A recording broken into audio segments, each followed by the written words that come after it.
মৰমৰ ছাত্ৰ-ছাত্ৰীসকল সকলোকে এডুকেশ্যনেল ভিডিঅ'টোলৈ স্বাগতম জনাইছোঁ।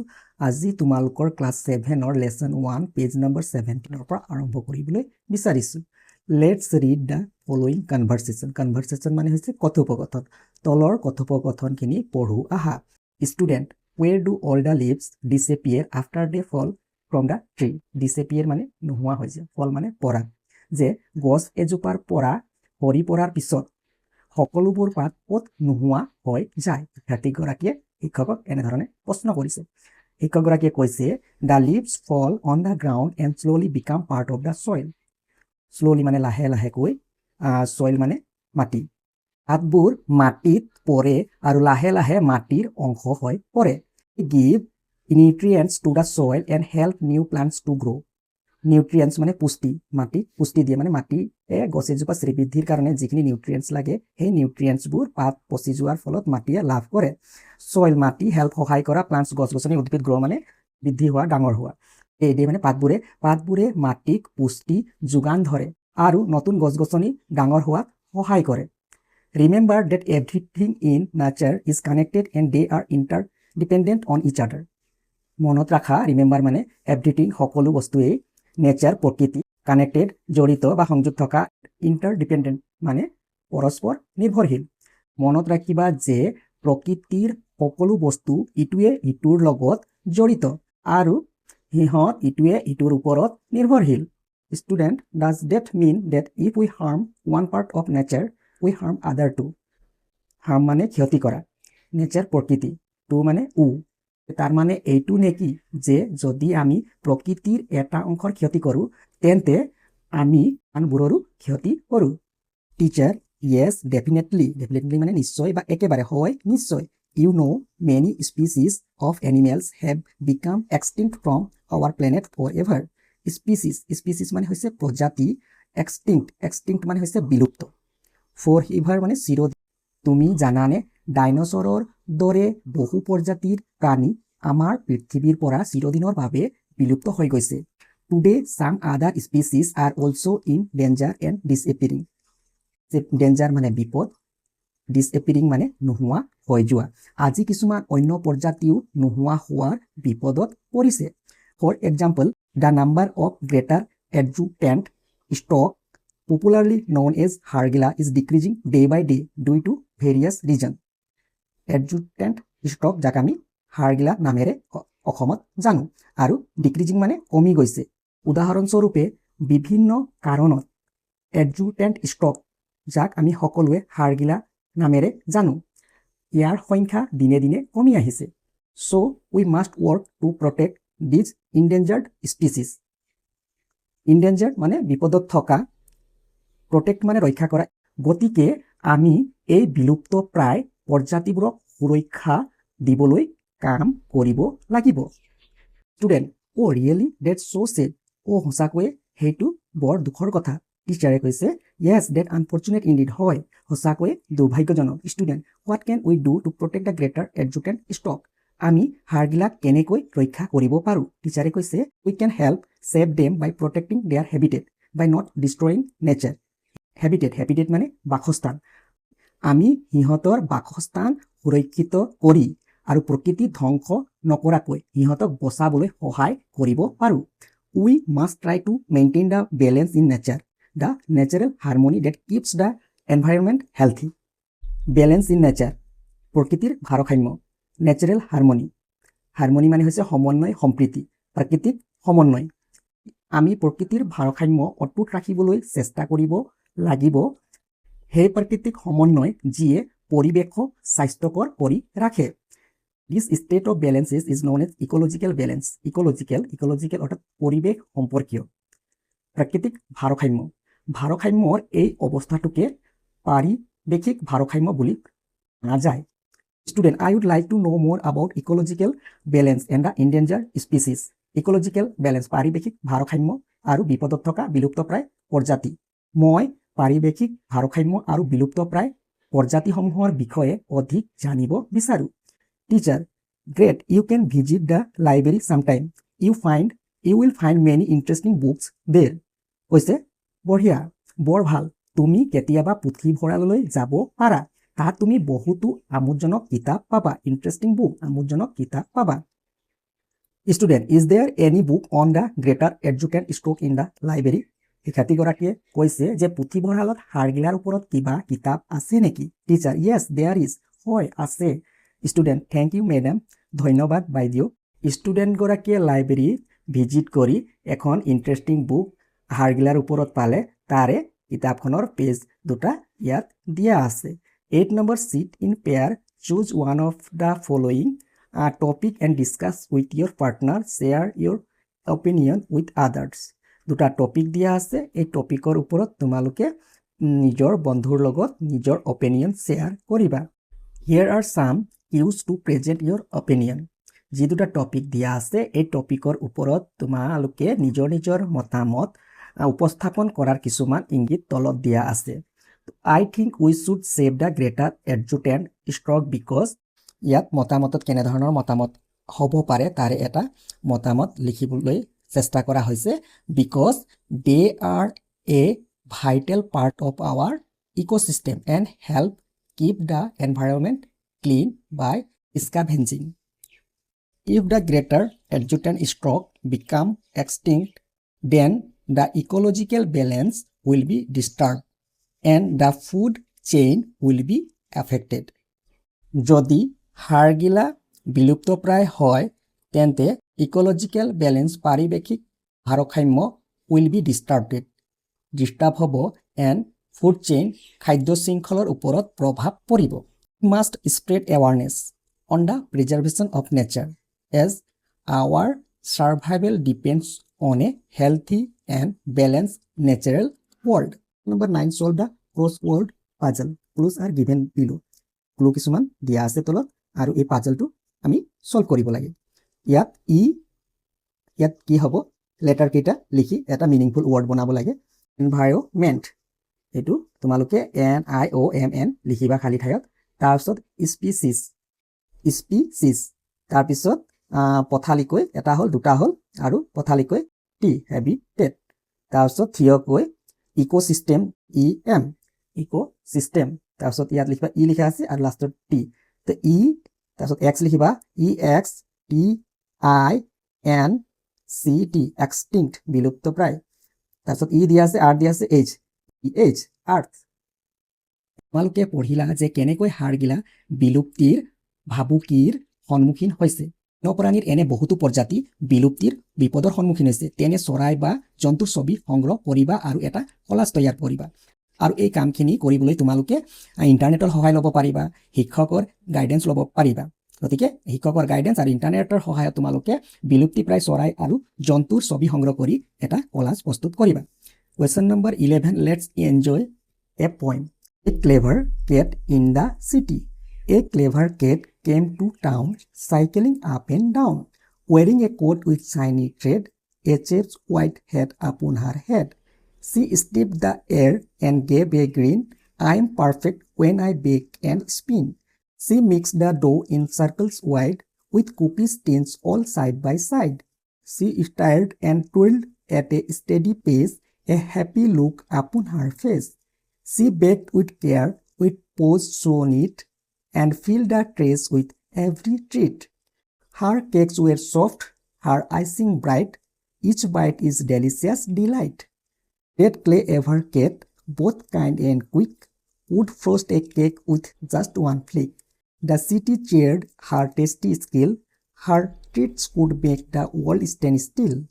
Sir two sound ase duta sound, jene cat, catot sir sound to k ucharon hoise hoine cat.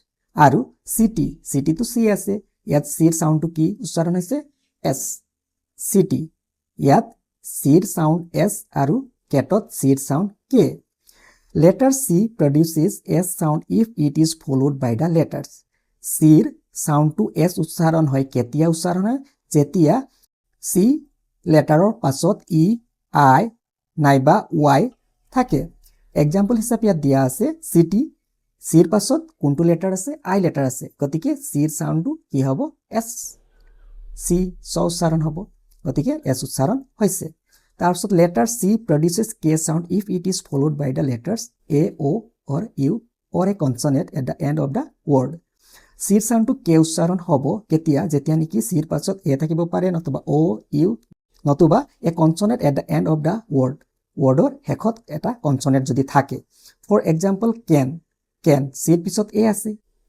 গতিকে চিৰ চাউণ্ডটো কি হ'ব কে চাউণ্ড হ'ব গতিকে এই নিয়ম অনুসৰি চিৰ চাউণ্ডটো বেলেগ বেলেগ হয় 12 ৰিড দিছ ৱৰ্ডছ এলাউড ইয়াত যিকেইটা ৱৰ্ড দিয়া আছে তোমালোকে ডাঙৰকৈ পঢ়িবা আৰু বক্স এত কোনবিলাক ৱৰ্ড বহুৱাবা যিবিলাক ৱৰ্ডত চিৰ উচ্চাৰণটো কেটৰ অৰ্থাৎ চিৰ উচ্চাৰণ কে ক উচ্চাৰণ হ'ব চিৰ উচ্চাৰণ ক হোৱাবিলাক ইয়াত বহাবা আৰু চিৰ উচ্চাৰণ চ হোৱাবিলাক ইয়াত বহাবা চিনেমা ইয়াত বহাবা চিনেমা ইয়াত বহাবা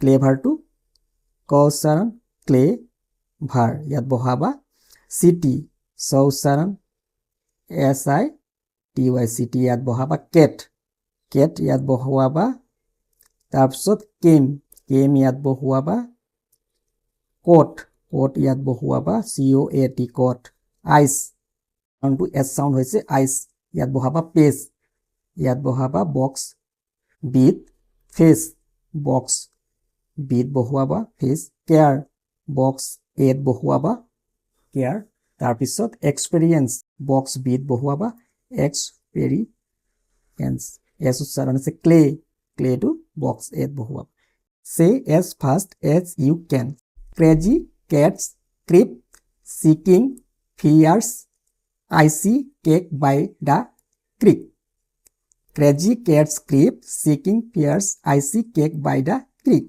famous niece receives juicy candies and pieces of candles on the special eve 14 there are some alliteration in the poem a clever cat in the city find them out and write in your notebook কেইবাটাও alliteration আছে তাৰে ভিতৰত তিনিটা লিখি দিয়া হৈছে বাকি কেইটা তোমালোকে বিচাৰি উলিয়াই লবা clever cat came delicious delight city cheered question number 15 ইয়াত আমি এটা নতুন শব্দ পাইছো শব্দটো হ'ল পান হ'ল শব্দৰ এটা ধেমেলীয়া খেল য'ত একেটা শব্দৰে দুটা অৰ্থ থাকে বা একে উচ্চাৰণ পাৰফেক্ট একে উচ্চাৰণৰ দুটা বেলেগ শব্দ ব্যৱহাৰ কৰি ধেমালি কৰা হয় উদাহৰণস্বৰূপে পাৰফেক্টটো চোৱা পাৰফেক্ট ইয়াত আচলতে পাৰফেক্ট নিখুঁত শব্দটো ব্যৱহাৰ হ'ব লাগিছিল এইটো নিখুঁত শব্দটো হৈছে আচল শব্দটো হৈছে পাৰফেক্টৰ এইটো কিন্তু মেকুৰীয়ে যিহেতু PURR পাৰ কৈ শব্দ কৰে সেয়েহে পাৰফেক্ট শব্দটোৰ লগত PURR শব্দটো মিলাই পাৰফেক্ট কৰা হৈছে এয়া এক অতি আমোদজনক শব্দৰ ব্যৱহাৰ Ambassador is an honest man who lies abroad for the good of his country. Ambassador মানে ৰাষ্ট্ৰদূত আৰু ইয়াত LIES lies এই শব্দটোৱে পান হিচাপে ব্যৱহাৰ কৰা হৈছে ইয়াৰ দুটা অৰ্থ আছে এটা হৈছে বিদেশত বসবাস কৰা আৰু এটা হৈছে মিছা কথা কোৱা ইয়াৰ দুটা অৰ্থ আছে বাবে এই সেন্টেন্সটো পানৰ এটা এক্সাম্পল হয় গতিকে লাই শব্দটোৱে ইয়াত কি বুজাব বিদেশত বসবাস কৰাটো বুজাব be present to win the present ইয়াত প্ৰেজেন্ট শব্দটো দুবাৰ ব্যৱহাৰ হৈছে প্ৰথম প্ৰেজেন্টৰ অৰ্থটো হৈছে উপস্থিত থকা আৰু দ্বিতীয় প্ৰেজেন্টৰ অৰ্থ হৈছে উপহাৰ বা পুৰস্কাৰ গতিকে এই সেন্টেন্সটো এটা পানৰ example the horse is a stable animal ইয়াত ষ্টেবল শব্দটোৰ দুটা অৰ্থ আছে এটা হৈছে ঘোঁৰা ৰখা ঠাইক ষ্টেবল বুলি কোৱা হয় আৰু এটা হৈছে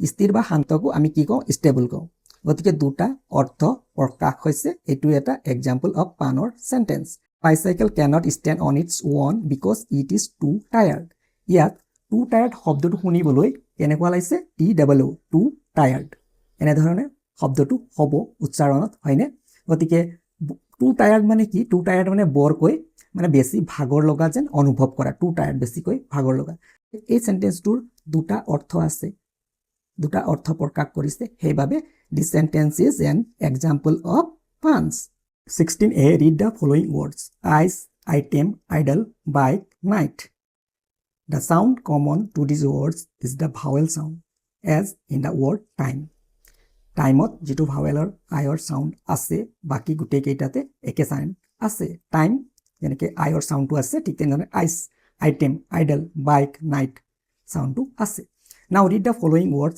aid aim came rain eight vein the sound common to these words in the vowel sound as the word pain পেইনত আইৰ চাউণ্ডটো যি ধৰণে আছে ঠিক তেনেধৰণে বাকী ঠিক তেনেধৰণে এই ৱৰ্ডকেইটাত চাউণ্ডটো আছে যেনে pain aim pain rain pain vein pain eight গতিকে এই চাউণ্ডটো আছে 16 B read the following words in the box এই বাকচত থকা শব্দকেইটা পঢ়িবা পঢ়াৰ পাছত আই শব্দটোত ভাৱেল চাউণ্ড থকা যিকেইটা শব্দ বাকচৰ ভিতৰত আছে আমি হালধীয়া বাকচত প্ৰথমতে ভৰাই লওঁ আহা তো আইচৰ লগত হালধীয়া ৰঙত এটা কৰি দিয়া আছে টাইম টাইম হ'ব আৰু আমি বাকচৰ পৰা কি লিখিব পাৰোঁ ব্ৰাইট ব্ৰাইট আছে BRIGHT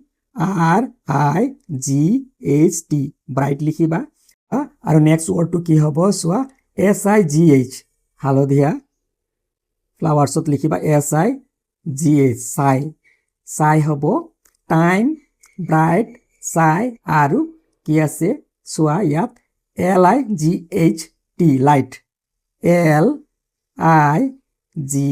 LIGHT লাইট লিখিবা আৰু HIGH হাই লিখিবা আৰু পিংক কালাৰত এম আছে ইয়াত এইটো ভাৱেল চাউণ্ড থকা শব্দ এজ AGE এজ লিখিবা তাৰপিছত চেম SAME চেম হ'ব আৰু এম লিখা আছে আৰু কি আছে ইয়াত গেম লিখিবা গেম হ'ব আৰু এটা শব্দ আছে GAIN গেইন হ'ব গেইন এম এজ চেম গেম আৰু গেইন GAIN গেইন এইকেইটা পিংক কালাৰৰ ফ্লাৱাৰত লিখিবা 17 নম্বৰত কিছুমান এডভাৰ্ব দিয়া আছে এডভাৰ্বৰ কি এডভাৰ্ব আছে adverb of manner adverb of place adverb of time adverb of frequency adverb of degree এই টাইপছ অফ এডভাৰ্ববিলাক দিয়া আছে এক্সাম্পল দিয়া আছে ফাংচন দিয়া আছে এতিয়া 17 B read the following table some examples of different types of adverb are given complete the table by adding more to the list ইয়াত কিছুমান খালী ঠাই আছে এই খালী ঠাইবিলাকত তোমালোকে এডভাৰ্ব অফ টাইম যিবিলাক এডভাৰ্ব অফ টাইম আছে এই খালী ঠাইবিলাকত লিখিবা adverb of place adverb of manner degree frequency এনেধৰণে লিখিব লাগিব ইয়াৰ আনচাৰকেইটা খালী ঘৰকেইটাত এনেধৰণে লিখিব পাৰিবা adverb of time today yesterday soon tomorrow late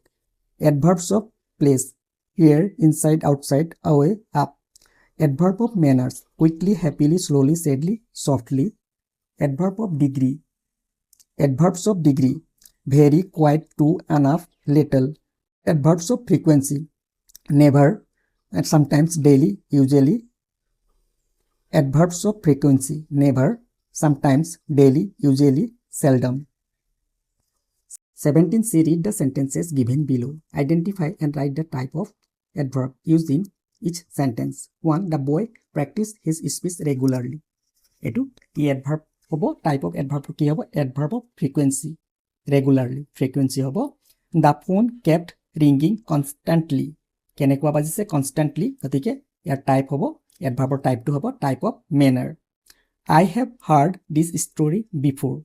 Yet key adverb bibohar ase adverb of time. I was quite sure. Yet key adverb bibohar ase adverb of degree. The people have gone out. Yet key adverb bibohar ase adverb of place. He responded quickly. Yet key adverb bibohar ase adverb of manner. 88 what jitu basic structure subject verb object asile etia subject verb aru adverbial থাকিব তাৰে কেইটামান ষ্ট্ৰাকচাৰৰ গঠনৰ example দিয়া আছে এতিয়া তোমালোকে 18 বিত যিকেইটা সেন্টেন্স দিয়া আছে এই সেন্টেন্সত এডভাৰ্বিয়েল ফ্ৰেজত আন্ডাৰলাইন কৰিব লাগে দা ফ্লাৱাৰ্স এটো হৈ গল সাবজেক্ট ব্লুম টু হৈ গল ভাৰ্ব আৰু এইখিনি হ'ব এডভাৰ্বিয়েল সেকেন্ড নম্বৰ প্ৰশ্নটো চোৱা the cat sat under the old wooden table তো ইয়াত adverbial কি আছে adverbial আছে under the old wooden table under the old wooden table এইটো হৈছে adverbial 3 number she crossed the road in a very careful manner ইয়াত adverbial কি আছে in a very careful manner we ran down the hill as fast as we could ইয়াত adverbial হ'ব as fast as we could next sentence to চোৱা the children are playing in the park ইয়াত adverbial হ'ব in the park next sentence I will see you in the morning ইয়াত adverbial to হ'ব in the morning গতিকে adverbial কেইটা তোমালোকে এনে ধৰণে আন্ডাৰলাইন কৰিবা আজি তোমালোকৰ লেসন 1 শেষ কৰিলো আৰু অতি সোনকালে পৰৱৰ্তী ভিডিঅ'ত লেসন 2 লৈ আনিবলৈ চেষ্টা কৰিম যিসকলে ভিডিঅ'টো চালা সকলোকে ধন্যবাদ জনাইছো আৰু আজিলৈ সামৰিছো